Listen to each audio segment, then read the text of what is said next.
마태복음 6장 9절에서 13절의 말씀을 한 절씩 교독하겠습니다. 제가 먼저 9절의 말씀을 읽겠습니다. 그러므로 너희는 이렇게 기도하라. 하늘에 계신 우리 아버지여, 이름이 거룩히 여김을 받으시오며 나라가 임하오시며 뜻이 하늘에서 이루어진 것 같이 땅에서도 이루어지이다. 오늘 우리에게 일용할 양식을 주시옵고 우리가 우리에게 죄 지은 자를 사하여 준 것 같이 우리 죄를 사하여 주옵시고. 함께 읽습니다. 우리를 시험에 들게 하지 마시옵고 다만 악에서 구하시옵소서. 나라와 권세와 영광이 아버지께 영원히 있사옵나이다. 아멘. 하나님의 말씀입니다. 아멘. 할렐루야. 네, 오늘도 하나님께서 부어주시는 놀라운 은혜가 이 자리 가운데 모이신 모든 성도님들과 온라인 남성교회로 모이신 우리 성도님들 가운데 가득 임하기를 간절히 소망합니다. 시간을 내어서 이렇게 말씀을 공부하기 위해 이 자리 가운데 나오신 우리 성도님들을 하나님께서 기뻐하고 계시리라 믿습니다. 우리 옆 사람들과 이 시간 함께 인사하겠습니다. 우리 온라인으로 모이신 성도님들도 댓글로 반가운 인사 남겨주시면 우리 모두에게 은혜가 되겠습니다. 함께 인사하겠습니다. 잘 오셨습니다. 우리 한 번 더 인사해 보겠습니다. 하나님의 은혜로 충만한 시간 되세요. 네, 하나님의 은혜로 충만한 시간 되시길 소망합니다. 오늘도 하나님께서 이 자리 가운데 함께 하시며 놀라운 은혜의 자리로 우리를 인도해 가실 줄 믿습니다. 네, 오늘도 우리 저녁 시간 잠시 우리의 정신을 깨우기 위해서 제가 게임 한 가지 갖고 왔습니다. 어려운 게임은 아닙니다. 네, 이름하여 안수문 그림 찾기입니다. 네, 지금 이제 앞으로 보여주실 화면에 방송실 방송실 보여주실 화면에 5가지 그림이 이제 겹쳐져 있습니다. 이렇게 5가지 겹쳐져 있는데요. 어떤 그림이 겹쳐져 있는지 5가지 모두 맞춰주시면 되는 게임입니다. 네. 바나나, 축구공, 의자까지 지금 나왔습니다. 바나나, 축구공, 의자.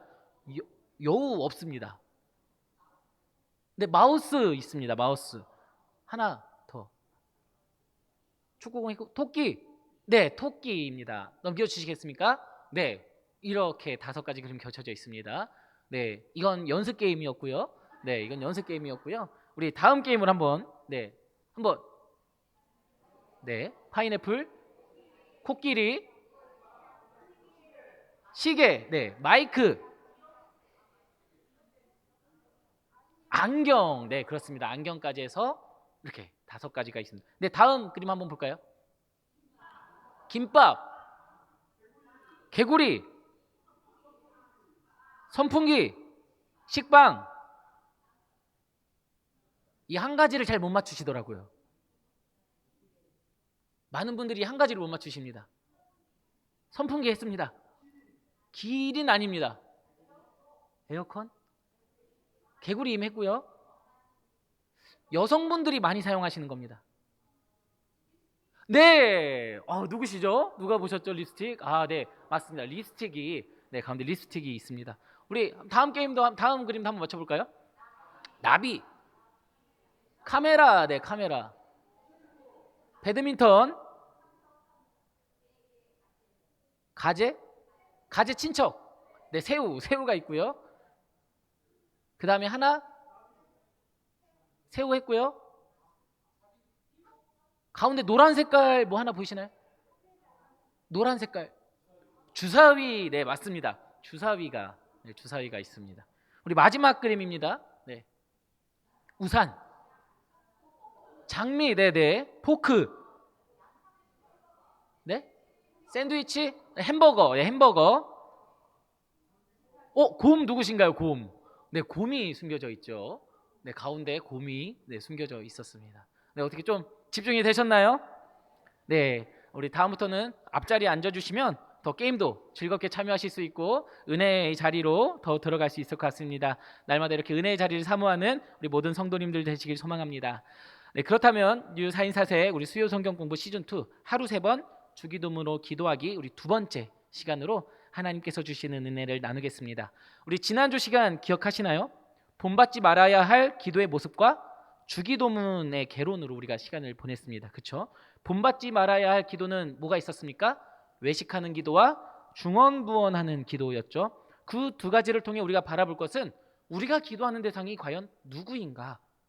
온전히 하나님 한 분만을 향하고 있어야 된다라는 것을 우리가 깨달았습니다. 사람도 아니고 우상들도 아니었습니다. 오직 하나님 한 분, 우리가 그분을 향해서만 기도해야 된다는 것을 우리가 지난주 말씀을 통해서 확인했죠. 또한 기도의 모범, 기도의 본이라고 할 수 있는 주기도문을 함께 바라보았죠. 그래서 주기도문의 순서를 함께 살펴보았습니다. 먼저 하늘의 것을 구하는, 하나님 나라를 구하는 기도로 나아가고, 그 하나님 나라의 뜻을 이 땅 가운데 살아내기 위해 땅의 것을 구하며, 마지막으로는 하나님께 영광 올려드리는 것이라고 우리가 주기도문의 구성을 함께 살펴보았죠. 그래서 이를 통해 먼저 그 나라와 그의 의를 구하는 삶이 우리 삶 속에, 예수 그리스도의 제자된 우리 삶 속에 필요한 것임을 배웠습니다. 그렇게 큰 부분으로 주기도문을 살펴보고 작게도 나눠볼 수 있다고 했습니다. 부름부터 세 번째 탄원까지 쭉 이어서 다음 페이지에 마지막 네 번째부터 감사와 영광까지 해서 총 9가지 부분으로 나눠서 살펴볼 수 있었습니다.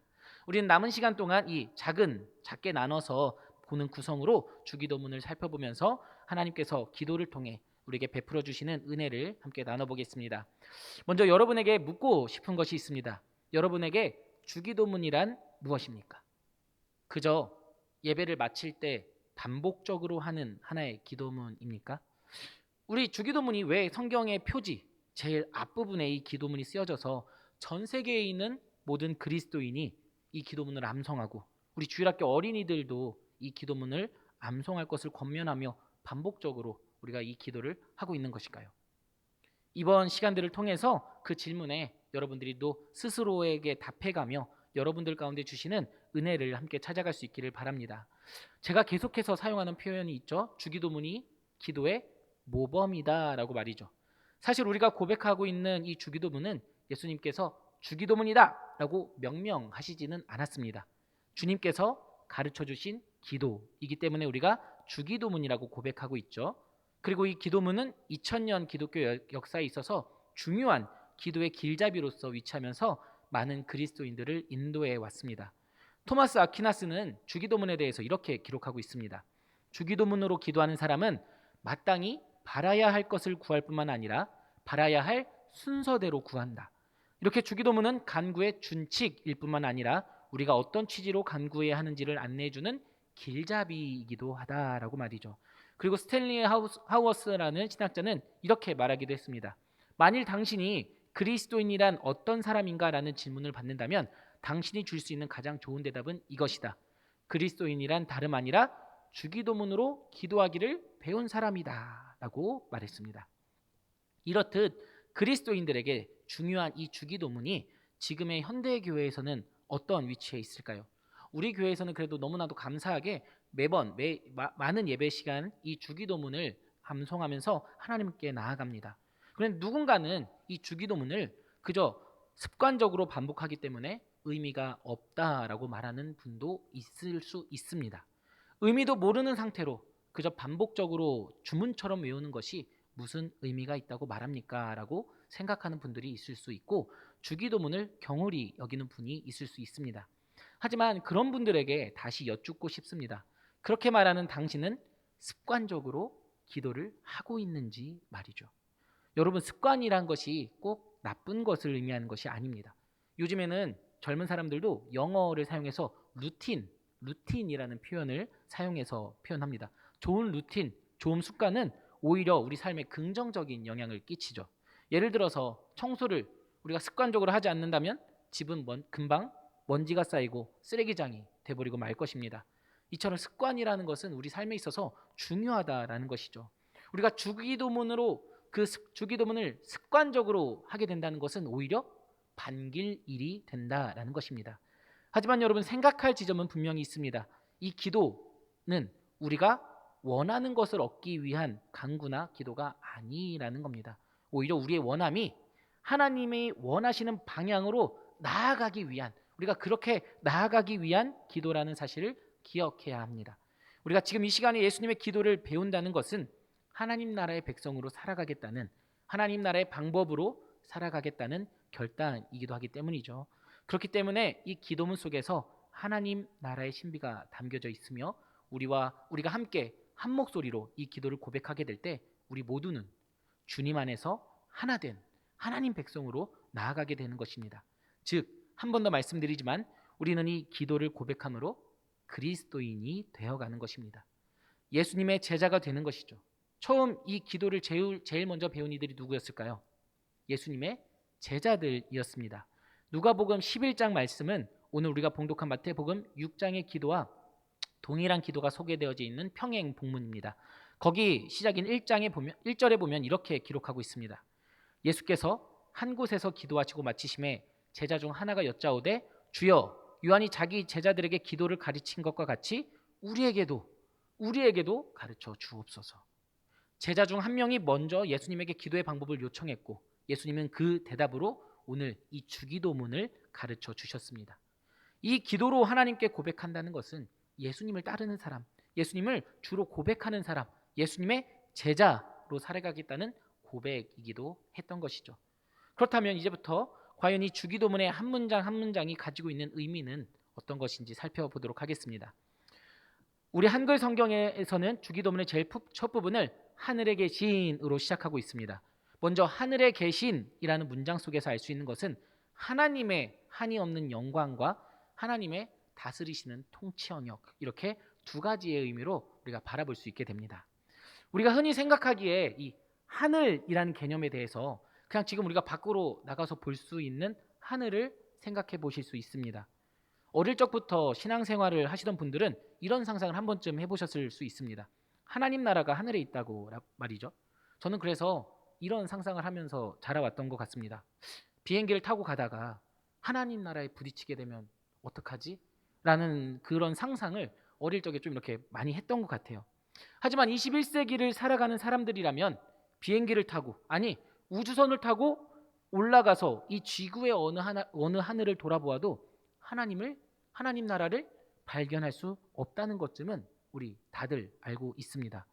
창세기 1장 1절은 이렇게 시작하고 있죠. 태초에 하나님이 천지를 창조하시니라. 천지를 창조하셨다고 기록하고 있습니다. 하나님께서 하늘과 땅을 창조하셨죠. 우리가 만약에 단순히 공간적인 개념으로서 그 하늘 안에 계시는 하나님을 생각하고 상상한다면 하나님의 영광을 가리우는 일이 되고 말 것입니다. 왜 그렇습니까? 하나님은 하늘이라는 공간 안에 갇혀 계신 분이 아니기 때문이죠. 우리는 창세기를 통해서 알 수 있습니다. 하늘마저도 하나님께서 창조하신 창조물에 불과하다라는 것을 말이죠. 하나님은 그 하늘을 창조하신 분이십니다. 우리는 하나님을 그 하늘에 가둬두는 오류를 범해서는 안 되는 것이죠. 솔로몬이 성전을 하나님께 봉헌하면서 고백한 내용 중 일부를 보면 다음과 같이 기록하고 있습니다. 우리 빈칸 채우기로 열왕기상 8장 27절의 말씀을 한번 읽어보도록 하겠습니다. 하나님이 참으로 땅에 거하시리까 하늘과 하늘들의 하늘이라도 주를 용납하지 못하겠거든.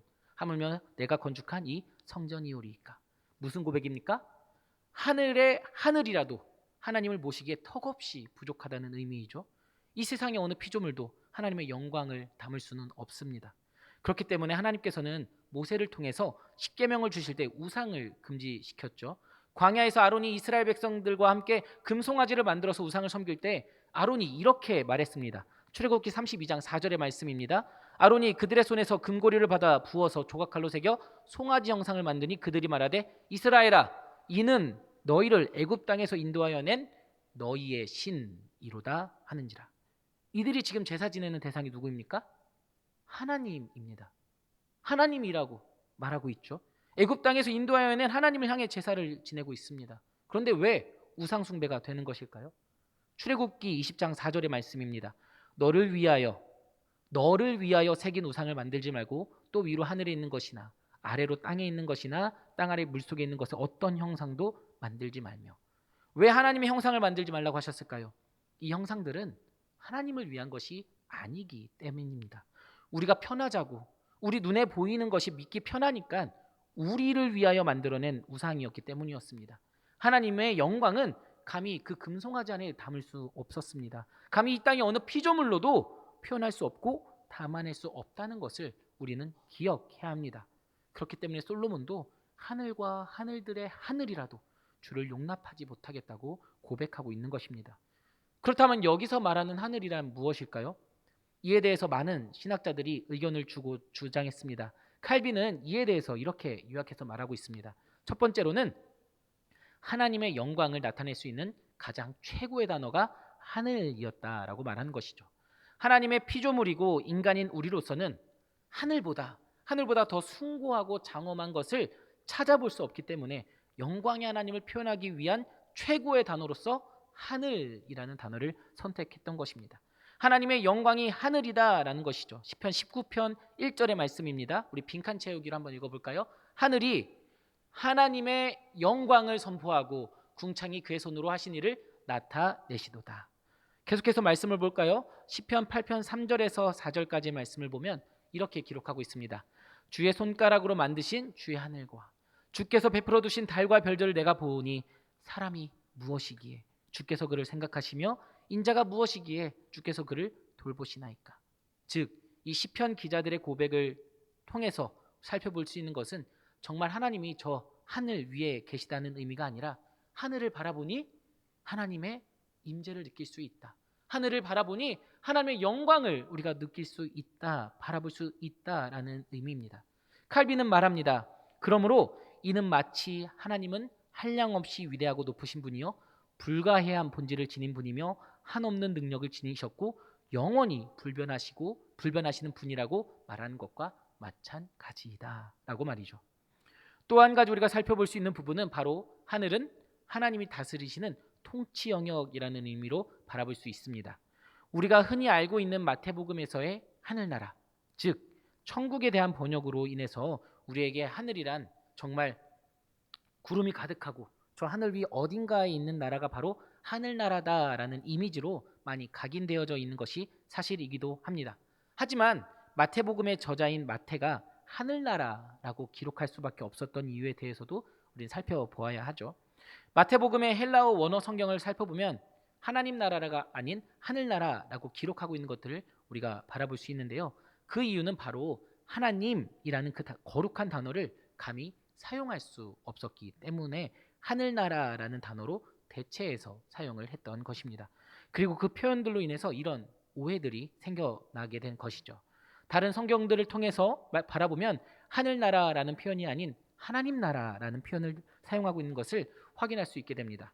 누가복음 11장 20절의 말씀을 보면 이렇게 기록하고 있습니다. 우리 빈칸 채우기로 있습니다.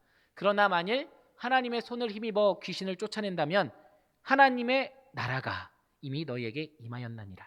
하나님의 나라가 이미 임하였다. 즉 하나님의 통치하심, 하나님의 역사하심, 하나님의 섭리가 임했다는 의미가 되는 것이죠. 또 누가복음 17장 20절에서 21절에도 보면 이렇게 기록하고 있습니다. 바리새인들이 하나님의 나라가 어느 때에 임하나이까 묻거늘 예수께서 대답하여 이르시되 하나님의 나라는 볼 수 있게 임하는 것이 아니요 또 여기 있다 저기 있다고도 못하리니 하나님의 나라는 너희 안에 있느니라. 세 번역에서는 너희 안에 있느니라가 바로 너희 가운데에 있다라고 번역하고 있습니다. 바리새인 안에 하나님의 나라가 임했다. 좀 이상하죠? 비록 이 말을 바리새인들에게 하고 계시지만 그 앞에는 분명히 예수님의 제자들도 있었을 것입니다. 그 제자들 가운데 그리고 이 땅 가운데 하나님의 통치하심을 하나님의 다스리심을 받고 살아가는 사람들 가운데 하나님의 나라가 역사하고 계시다라는 것으로 우리가 바라볼 수 있게 됩니다. 정리한다면 하늘에 계신이라는 문장의 의미는 하나님의 표현할 수 없는 영광을 우리 인간이 정말 최대로 생각해낼 수 있는 것에서 가장 영광스럽고 가장 하나님을 표현할 수 있는 것으로 최대치의 고백으로 한 것이며 하나님의 통치하심이 거하는 나라, 하나님의 역사가 임하시는 곳으로 우리가 바라볼 수 있게 됩니다. 그러므로 하늘에 계시다라는 문장으로 인해서 그렇기 때문에 하늘에 계시다라는 문장으로 인해서 하나님께서 우리와 멀리 계시다 아니면 우리와 관련이 없다라는 의미가 아닙니다. 하나님께서는 지금 이 시간에도 놀라운 영광과 역사하심으로 우리와 함께 하시며 한없는 능력과 일하심으로 우리를 인도하고 계시다는 것이죠. 우리가 지금 모여있는 이 자리 가운데 하나님의 그 통치하심으로 우리와 함께하고 계시다라는 겁니다. 하늘에 계시다라는 문장은 오히려 우리의 기도를 들으시는 하나님께서 우리가 상상할 수 없는 영광과 능력의 하나님이라는 사실을 우리에게 알게 해주는, 그리고 은혜의 부름임을 우리는 잊어서는 안 될 것입니다. 그 다음으로 나오는 단어가 우리 아버지라는 단어입니다. 먼저 우리라는 단어에서 알 수 있는 것은 신앙은 함께하는 것이다 라는 의미입니다. 우리라고 표현했다고 어떠한 소유권을 의미하는 단어가 아니라는 것은 다들 알고 계실 것입니다. 하나님은 누군가의 소유물이 될 수 없는 분이죠. 우리라는 말은 지금 다들 짐작하고 계시듯이 개인으로서가 아니라 교회로서 함께 기도하라고 예수님께서 말씀하고 계시는 것입니다. 이에 대해서 스탠리 하우어스는 이렇게 말하고 있습니다. 우리라는 말은 우리가 친구들 없이는 기도할 수 없다는 사실을 상기시켜준다. 기도 습관은 오직 다른 이들과의 우정을 통해서만 얻을 수 있다라고 말이죠. 그렇다면 여기서 말하는 친구들이란 누구일까요? 물론 우리와 함께하는 성도님들이 우리의 친구들이라는 사실은 변하지 않을 것입니다. 지금 내 옆자리에서 함께 예배하고 있는 성도님들, 그리고 우리와 함께 신앙생활하는 모든 사람들 뿐만 아니라 우리의 가족들도 포함이 되겠죠. 하지만 예수님께서는 그 친구의 범위를 가까운 사이로만 두지 않으셨습니다. 마태복음 11장 19절의 말씀입니다. 우리 빈칸 채우기죠. 인자는 와서 먹고 마심에 말하기를 보라, 먹기를 탐하고 포도주를 즐기는 사람이요, 그 다음에 세리와 죄인의 친구로다 하니 지혜는 그 행한 일로 인하여 옳다함을 얻느니라 라고 기록하고 있습니다. 세리와 죄인의 친구가 예수님이셨습니다. 뿐만 아니라 친구의 정의에 대해서 다시 한 번 더 말씀하시는 것을 확인할 수 있습니다. 요한복음 15장 13절에서 16절까지의 말씀입니다. 사람이 친구를 위하여 자기 목숨을 버리면 이보다 더 큰 사랑이 없나니 너희는 내가 명하는 대로 행하면 곧 나의 친구라. 이제부터는 너희를 종이라 하지 아니하리니 종은 주인이 하는 것을 알지 못함이라. 너희를 친구라 하였노니 내가 내 아버지께 들은 것을 다 너희에게 알게 하였음이라. 너희가 나를 택한 것이 아니요 내가 너희를 택하여 세웠나니 이는 너희로 가서 열매를 맺게 하고 또 너희 열매가 항상 있게 하여 내 이름으로 아버지께 무엇을 구하든지 다 받게 하려 함이라. 아멘. 예수님이 제자들을 친구로 부르셨습니다. 그리고 친구를 위해서 자신의 목숨을 버리셨습니다. 예수님께서는 성부 하나님의 그 놀라우신 뜻을 자신의 목숨을 내어주시고 순종하심으로 우리를 종이 아닌 친구로 불리게 하신 것이다 라는 것이죠. 우리가 우리 아버지라고 하나님을 부를 수 있는 것은 내가 선택한 것이 아니라는 의미입니다. 전적인 하나님의 선택이었다라는 것이죠. 이 말은 우리로 하여금 다른 사람 또한 예수님의 친구로 부르심을 받는 사명을, 다른 사람들을 예수님의 친구로 부르심을 받게 하는 사명을 받게 되었다는 의미입니다. 즉 우리의 생명을 내어주며 예수님께로 다른 누군가를 돌아오게 하는 것, 그것이 참된 친구이고 참된 사랑임을 알려주고 계십니다. 종교개혁이 진행되면서 주장된 여러 신학적인 주장들 가운데 하나가 바로 만인 제사장론이라는 것이 있습니다. 모두가 하나님의 제사장이 되어서 누군가를 거치지 않아도 하나님께 나아가게 될 수 있었다라는 의미입니다. 이 주장은 종교개혁 당시에 로마 카톨릭에 맞서는 아주 중요한 주장이었습니다. 그런데 후스토 곤잘레스라는 신학자는 이에 대해서 이렇게 이야기하고 있습니다. 제사장의 주 역할은 하나님의 임재 앞으로 백성을 데려가는 일이다. 계속해서 이야기합니다. 이 만인 제사장론은 첫째로 우리 각 사람이 자기 자신의 제사장이라는 뜻이 아니라 무엇보다도 우리 모두가 다른 모든 사람을 위한 제사장이라는 뜻이다. 그리고 동시에 모든 신자가 함께 온 세상을 위한 제사장이라는 뜻이다. 그렇습니다. 우리 모두가 제사장으로 부르심을 받았습니다. 그 제사장의 역할은 나만 하나님께 예배드리고 끝이 아니라 다른 누군가를, 우리를 하나님께로 인도하여야 하는 사명을 받은 존재라는 것입니다.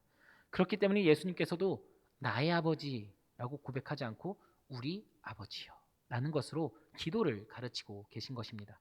한번 생각해 볼까요? 우리가 하나님을 믿게 된 것이 나 스스로의 노력 때문일까요? 물론 여기 중에 혼자서 갑자기 교회 다녀볼까 하면서 믿게 된 분들도 있을 수 있습니다. 하지만 대부분이 누군가의 인도로, 누군가의 권유로, 누군가의 전도로, 누군가의 기도로 이 자리에서 하나님의 자녀가 된 권세를 누리고 있는 것이죠. 저 또한 저희 부모님의 신앙이 없었다면 저를 이 자리에 설 수 있게 했을지, 함께 중보해 주신 성도님들이 계시지 않았다면 이 자리에 서 있지 못할 수도 있습니다. 이렇듯 여럿이 모여 함께 기도하고 서로를 바로 잡아주며 서로를 용서하며 함께 분투하여 예수 그리스도를 따라가는 것. 그분의 길이 우리의 길이 될 때까지 우리는 간구해야 하는 것입니다. 그러므로 우리라는 말을 통해서 우리는 함께하는 신앙의 신비를 깨달을 수 있게 됩니다. 나 혼자만 기도하는 것이 아닙니다. 나 혼자만 고군분투하고 있는 것이 아닙니다. 우리가 이 주기도문을 통해서 우리 아버지여라고 기도하는 순간 우리는 온 남성교회 공동체와 함께, 아니 더 나아가서는 우리의 믿음의 선조들의 그 기도의 열매와 함께 힘을 얻고 나아갈 수 있다는 것을 잊지 마시기 바랍니다. 마지막으로 아버지 속에 담겨져 있는 은혜이죠. 먼저 우리가 하나님을 어떻게 우리의 아버지라고 고백할 수 있게 되었는지 함께 살펴보고자 합니다. 사도 바울은 에베소서에서 이렇게 기록하고 있습니다. 에베소서 2장 3절의 말씀을 우리 빈칸 채우기로 읽겠습니다. 다 같이 함께 읽습니다. 전에는 우리도 다 그 가운데서 우리 육체의 욕심을 따라 지내며 육체와 마음에 원하는 것을 하여 다른 이들과 같이 본질상 진노의 자녀이었더니. 그렇습니다. 우리는 원래 본질상 진노의 자녀였습니다. 불순종의 아들이었습니다. 그런 우리가 어떻게 하나님을 아버지라고 고백하는 은혜를 누리게 된 것일까요? 하나님을 우리가 아버지라고 부를 수 있게 된 것은 오직 예수 그리스도 한 분 때문임을 우리가 기억해야 합니다. 우리가 하나님과의 우리 아버지여라고 해서 이 아버지는 우리와 하나님과의 관계가 아니라 무엇보다 먼저 예수님과 하나님의 관계라는 것을 우리가 깨달아야 한다는 것이죠. 다시 말해서 우리가 하나님을 아버지라고 부를 수 있게 된 것은 우리가 예수 그리스도를 하나님의 아들로 알게 되었기 때문입니다. 우리가 하나님을 우리 아버지라고 고백할 때에는 단순히 하나님이 우리를 창조하셨다는 것만을 고백하는 것이 아닙니다.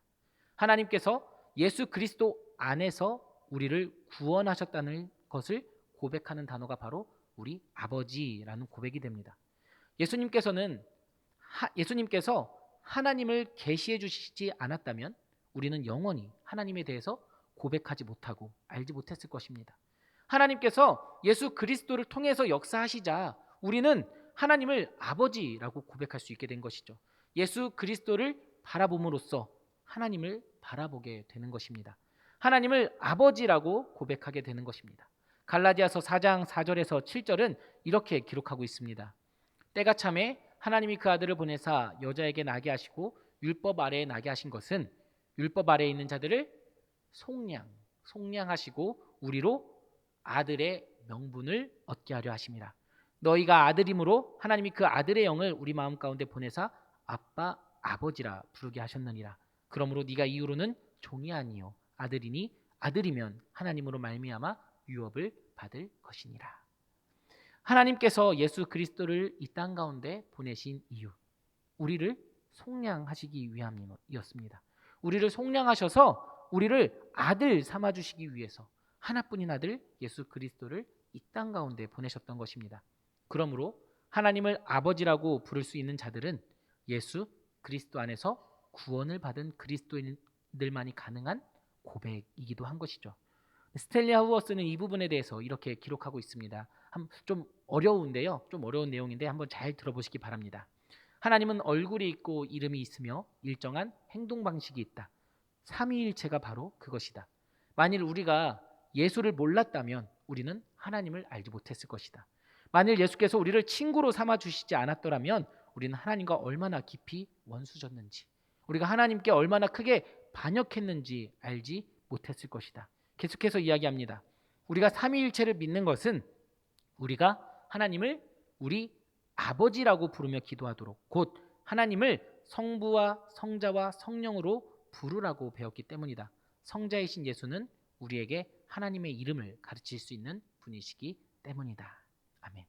그렇습니다. 좀 내용이 어려운데 우리가 예수 그리스도를 통해서 하나님을 바라보게 되었고 예수 그리스도께서 하나님의 아들이시기 때문에 그와 함께 구원받은 우리는 하나님을 아버지라고 부를 수 있게 되었다라는 의미입니다. 예수 그리스도를 우리의 구원자로 고백하기 때문에 하나님을 아버지라고 부를 수 있게 되었으며, 그 구원은 나 혼자만의 구원이 아니라 온 인류를 향한 하나님의 구원하심의 역사이심을 바라볼 수 있게 되기를 소망합니다. 우리가 아버지라고 고백할 수 있는 것, 이 모든 것이 하나님의 은혜이고 선물이기도 하죠. 그리고 우리가 아버지라고 하나님을 고백하는 순간 우리를 위해 중보하고 계시는 참된 중보자 예수 그리스도와 우리는 함께 하나님 앞으로 나아갈 수 있게 된 것입니다. 그런데 여러분, 우리가 하나님의 양자가 된 순간, 하나님의 아들이 된 순간 누릴 수 있게 될 것이 있다는 것이죠. 로마서 8장 14절 이하의 말씀은 이렇게 기록하고 있습니다. 무릇 하나님의 영으로 인도함을 받는 사람은 곧 하나님의 아들이라. 너희는 다시 무서워하는 종의 영을 받지 아니하고 양자의 영을 받았으므로 우리가 아빠 아버지라고 부르짖느니라. 성령이 친히 우리의 영과 더불어 우리가 하나님의 자녀인 것을 증언하시나니 자녀이면 또한 상속자 곧 하나님의 상속자요 그리스도와 함께한 상속자니 우리가 그와 함께 영광을 받기 위하여 고난도 함께 받아야 할 것이니라. 아멘. 우리는 하나님의 무엇이 되었다고 사도 바울은 고백하고 있습니까? 바로 하나님의 상속자, 하나님의 상속자가 되었다고 고백하고 있습니다. 과거 성경이 기록되던 당시에 양자로 입양된다는 것은 주로 상속자가 없을 때 행해지던 방법이기도 했습니다. 그러므로 양자가 된 우리는 하나님의 상속자가 된 것이죠. 얼마나 이것이 큰 은혜일까요? 온 우주 만물을 창조하신 하나님의 그 영광을 우리도 함께 이 땅 가운데서 나타낼 수 있다는 것이 우리에게 큰 은혜라는 겁니다. 그런데 중요한 것이 있습니다. 말씀 속에서 나오는 영광이 우리가 쉽게 생각하는 이 세상의 부귀영화가 아니라는 것이죠. 17절에 뭐라고 기록합니까? 고난도 함께 받아야 한다라고 합니다. 이 고난이 무엇이죠? 십자가의 길입니다. 우리가 이 땅 가운데서 하나님의 양자로 살아가기로 한 순간부터 그 길은, 그 십자가의 길은 영광의 유산으로 우리에게 넘겨졌습니다. 그 십자가의 길을 우리는 따라가야 합니다. 우리가 하늘에 계신 우리 아버지라고 고백하는 순간 우리는 그 십자가의 길을 예수님과 함께 걸어가겠다고 고백하게 되는 것입니다. 그렇기 때문에 이 주기도문이 과거 초대교회 당시에는 세례를 받은 이들만 고백할 수 있었던 것입니다. 세례란 이전의 삶은 벗어버리고 그리스도인으로서, 예수님의 제자로서, 하나님의 자녀로서 살아가겠다는 결단이었기 때문입니다. 예수님께서 걸어가신 그 십자가의 길을 함께 걸어가겠다는 결단이었습니다. 그 길만이 참된 영광의 길이요 참된 생명의 길임을 우리 예수 그리스도께서 보이셨습니다. 예수 그리스도께서 그 영광을 이미 승리하셨습니다. 그러므로 우리는 예수 그리스도 안에서 주님과 함께 그 영광의 길을 걸어갈 수 있게 되었습니다. 나 혼자만 걷는 것이 아니라 우리 아버지라고 고백하는 순간 그 고백을 함께하는 주님 안에서 형제 자매된 자들과 함께 걸어갈 수 있게 되었습니다. 세상의 영광이 아닌 하나님께서 보여주실 그 영광을 따라 걸어가서 온 우주 만물의 주인 되시는 하나님의 상속자로서 살아갈 수 있기를 소망합니다. 본질상 진노의 자녀였던 우리를 양자 삼아 주셔서 불순종으로 인해 죽을 수밖에 없는 길이 아니라 참된 영광의 길을 통해 참된 생명의 길로 걸어가게 하신 하나님 아버지의 은혜가 이 아버지라는 단어에 숨겨져 있던 것입니다. 여러분, 그냥 매일 흘려가며 고백했던 하늘에 계신 우리 아버지라는 문장 속에 감춰진 이 놀라운 은혜를 느끼실 수 있으시겠습니까? 본질상 진노의 자녀였던 우리를 위해 하나뿐인 아들 예수 그리스도를 이 땅 가운데 보내셔서 우리를 자녀 삼아 주신 하나님의 은혜가 여기에 담겨져 있습니다. 말로 감히 표현할 수 없는 영광의 하나님께서 우리를 자녀 삼아 주셨다는 은혜가 이 기도문 부름에 담겨져 있습니다. 지금까지 살펴보았던 것처럼 이 한 문장, 하늘에 계신 우리 아버지여 라는 문장에는 엄청난 은혜, 엄청난 파급력, 말할 수 없는 하나님의 사랑이 담겨져 있습니다. 하늘에 계시는 하나님께서 이 온 세상을 창조하시고 우리의 삶을 계획하고 지금도 세상의 죄악 가운데서도 우리 한 명이라도 건지시기 위해서 일하시는 그 하나님께서 먼저 예수 그리스도를 통해 우리의 삶 가운데 찾아와 우리의 아버지가 되어주시고 우리의 구원자가 되어주셨다는 사실, 그리고 우리 또한 영광의 길을 걸어감으로 참된 생명을 얻게 하셨다는 사실, 그리고 그 기쁨을, 그 은혜를, 그 사랑을 나 혼자만 누리는 것이 아니라 나와 함께하는 우리 사랑하는 사람들, 그리고 우리 모든 성도들, 나아가서는 이 세상의 모든 교회들과 먼저 믿음의 길을 걸어갔던 수많은 믿음의 선조들과 함께 누릴 수 있다는 것이 얼마나 큰 은혜입니까?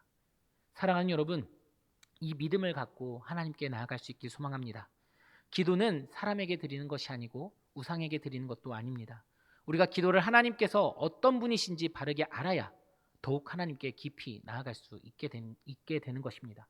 우리의 필요를 이미 다 알고 계시는 하늘에 계신 우리 아버지께서 우리의 이미 모든 필요를 알고 계신 우리 하늘 아버지께 우리가 모든 기도로 나아갈 수 있길 소망합니다.